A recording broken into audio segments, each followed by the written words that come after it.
یہ بالکل سر ایک حد تک تو بات درست ہے کہ ان شہداء کی، ان غازیوں کی قربانیوں کا بھی اسی قدر ادراک بھی ہونا چاہیے، ان کو اسی طرح خراج تحسین بھی پیش کرنا چاہیے. لیکن یہ جو انہوں نے بڑا اہم سٹیٹمنٹ دی ہے being the chief of army staff کہ یہ فوجی نہیں سیاسی ناکامی تھی. دیکھیں، جزوی صداقت جزوی. اور اس موقع پر انہوں نے یہ جو بحث چھیڑی ہے، اگر نہ چھیڑتے تو اچھا تھا. یہ بات درست ہے کہ شیخ مجیب الرحمان اور ذوالفقار علی بھٹو کے درمیان مفاہمت نہیں ہو سکی. نہیں ہو پا رہی تھی، سیاسی محاذرہ ہی تو تھی تب. اگر مفاہمت ہو جاتی، دستور پر اتفاق ہو جاتا، تو پھر شاید فوجی کارروائی کی نوبت نہ آتی. لیکن اس وقت اقتدار فوج کے پاس تھا. جنرل محمد یحییٰ خان صدارت کی کرسی سنبھالے ہوئے تھے. بلکہ ایک طویل عرصے سے فوج کے پاس تھا. نہیں، کمانڈر ان چیف تھے. طویل عرصے سے نہیں تھا.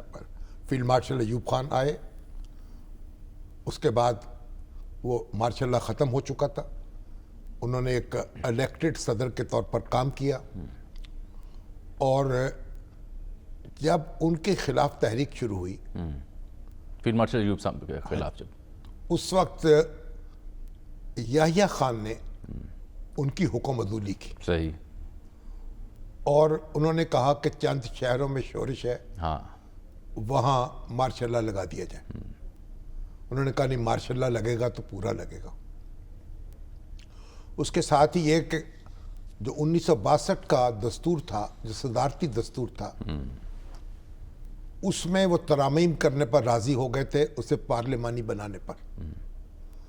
اور ترامیم کا مسودہ بھی تیار ہو گیا تھا، لیکن شورش کی وجہ سے اسمبلی کا اجلاس نہ ہو سکا اور وہ ترامیم نہ ہو سکی. اس کو کارروائی نہیں. ٹھیک. تو آئین کے تحت اقتدار اسپیکر قومی اسمبلی کو منتقل ہونا چاہیے تھا اگر صدر استعفیٰ دے دے. لیکن یحییٰ خان نے اقتدار پر قبضہ کیا. بالکل ٹھیک، بالکل ٹھیک. اور آپ یہ نہیں کہہ سکتے کہ یہ سیاسی ناکامی تھی.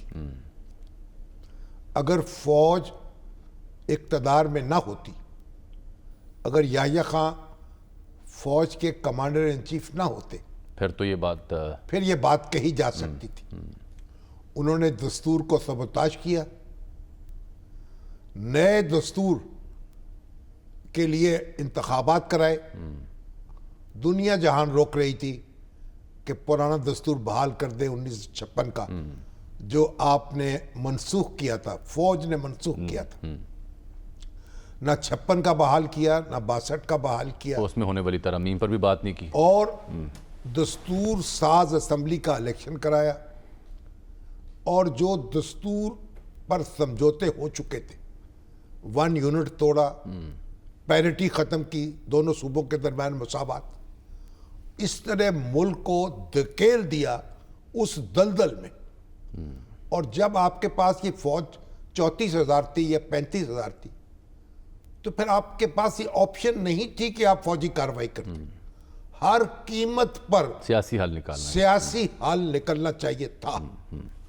اور شیخ مجیب الرحمان کو آپ اقتدار منتقل کر دیتے دستور بنائے بغیر، جس طرح بعد میں پھر آپ نے ذوالفقار علی بھٹو کو منتقل کیا چیف مارشل ایڈمنسٹریٹر بنا کے.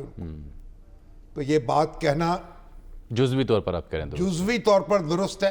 لیکن تاریخ کے ہماری حقائق آپ نے بیان کیے ہیں، وہ جو بہادری سے لڑی، اس کو تو خراج تحسین. لیکن کس کمانڈر نے اس کو لڑایا، کس نے لڑنے کا حکم دیا؟